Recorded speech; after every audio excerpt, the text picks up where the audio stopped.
Exercise is really good for you in a number of ways. Flexibility, strength, core, all kinds of things. So very, very important. But in terms of weight loss, it's actually very, very small effect. Why? Today, obesity has become a worldwide health crisis, with the World Health Organization reporting that 1 in every 2 American adults is overweight or obese. According to Jason Fung, renowned physician and author of The Obesity Code, the real problem isn't just overeating, it's a lack of knowledge about sustainable, science-backed weight loss methods. Every day, millions push themselves to exhaustion with intense workouts for weight loss, unaware that exercise alone has minimal impact on burning fat. The truth? If you want to lose weight effectively, you need to understand how your body really works, and it's not just about counting calories.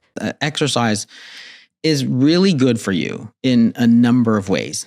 Flexibility, strength, core, all kinds of things. So very, very important. But in terms of weight loss, it's actually very, very small effect. Why? Because 1, the amount of calories you burn during exercise are simply not that high. So if you look at, if you do walking, if you did 8 hours of high intensity exercise, yeah, you're going to burn a lot of calories. But most people I deal with, which are sort of middle-aged and higher, you're talking about sort of a quick walk or, 45, half an hour, 3 times a week sort of thing. And if you ever go on the treadmill and you ever watch that calorie counter on the treadmill, it goes up very, very slowly, right? You'll do half an hour and it'll be up to like 120 calories or something like that, right? So that exercise really didn't burn off very many calories. It's the amount that you'd get in a couple of cookies, for example, right? So it's just numerically, it's just very small. So if if your body is normally using 2,000 calories, with your brain generating body heat, your heart, your lungs, your liver, they're using 2,000 calories, and now you go up to 2,100 calories. Well, percentage-wise, it's not a huge deal, right? The other problem with exercise is that it tends to actually cause you to eat more. So again, we've had decades of study for this. If you exercise, during the exercise, you have reduced appetite. So you have exercise, it's called exercise-induced anorexia. So in the middle of a basketball game, you don't suddenly go, oh, wow, I'm really hungry, right? Because your blood is flowing in your, in your muscles and so on. You're not thinking about the hunger. So hunger actually goes down during exercise. But after exercise, we see this rebound. So we see that people are actually more hungry after exercise. And if you're hungrier after exercise, it's going to cause you to tend to gain more. You may be surprised to learn that the body can naturally burn excess weight on its own, according to Jason Fung. But the key lies in properly satisfying your hunger. Again, make that assumption that we don't have any control over our body fatness, right? So they say, well, it's available, so you're going to take it, right? In fact, that's not true, because we actually have a number of different hormones that tell us to stop eating. Okay, so if you eat, you cannot simply keep eating and eating and eating, right? If you go to an all-you-can-eat buffet, at some point, you have to stop because you're full, right? So there are systems, very powerful systems within our body that tell us to stop eating. So you eat food. There are stomach stretch receptors, for example. So as your stomach stretches out, it sends a signal to your brain and says, stop eating.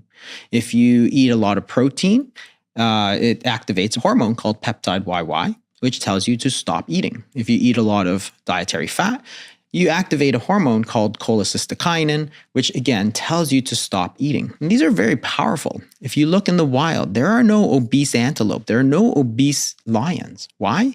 Because how much body fat you carry is actually very important. If you are obese as an antelope, you're going to get eaten. If you're an obese lion, you're not going to catch any food. So therefore, it's going to correct itself. But according to Dr. Fung, the author of Obesity Code, he says it's just a wastage of your time and money. Once you understand the phenomena on which it is working, you can easily find natural products which can actually promote your weight loss. When you feel hungry, don't rush to eat. It might not actually be food your body needs. Studies show that up to 60% of the time, what we perceive as hunger is actually dehydration. The brain can misinterpret signals, making us think we need food, when in reality, our body is simply craving water. Water has 0 calories, but takes up space in the stomach, creating a natural sense of fullness. This effect is particularly useful before meals. A study published in the Journal of Obesity found that people who drank 500 milliliters of water before eating consumed an average of 133% fewer calories. To apply this in your daily routine, drink a glass of water whenever you feel hungry between meals. If the hunger persists after 10 minutes, your body truly needs food. Similarly, drinking a glass of water 10 minutes before a meal can help you reduce portion sizes and eat only to satisfy genuine hunger. Jason Fung recommends prioritizing legumes, a powerhouse food containing plant-based protein, fiber, and slow-digesting carbohydrates. In the body, legumes help combat the primary causes of obesity by slowing carbohydrate digestion, preventing blood sugar spikes, and prolonging the feeling of fullness. This increases the time between meals, encouraging your body to burn stored fat for energy.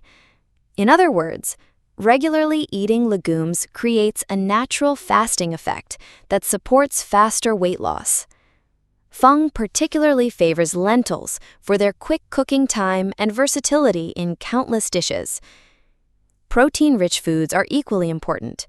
Protein requires more energy to digest than fats or carbohydrates, meaning the body burns additional calories during digestion. Adding protein sources such as chicken, turkey, cottage cheese, and eggs to your meals allows you to lose weight while eating satisfying foods.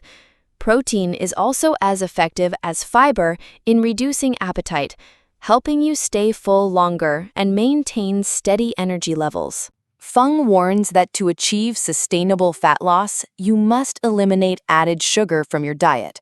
Always check the labels of store-bought foods. Sugar is hidden in everything from sauces to healthy snacks.